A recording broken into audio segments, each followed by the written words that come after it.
रमाइलो पिकनिक कार्यक्रमलाई अझै रमाइलो गरिदिनको लागि हाम्रो मन्त्रीजी सांसदजी उपस्थित हुनुभएको छ। यहाँको लागि ताली बजाएर हामीले सम्मान गरौँ यहाँलाई। हाम्रो हरिभाइजी सुनमा सुगन्ध भनिन्छ।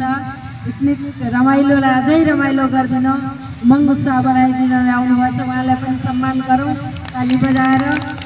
हाम्रो मीरा बहिनीजी सानैदेखि उमङ्ग उत्साहको धनी हो, सधैँ रमाइलो मनपर्ने। उहाँ रमाइलो कार्यक्रम राख्नु भएकोमा पनि उहाँलाई धन्यवाद दिउँ।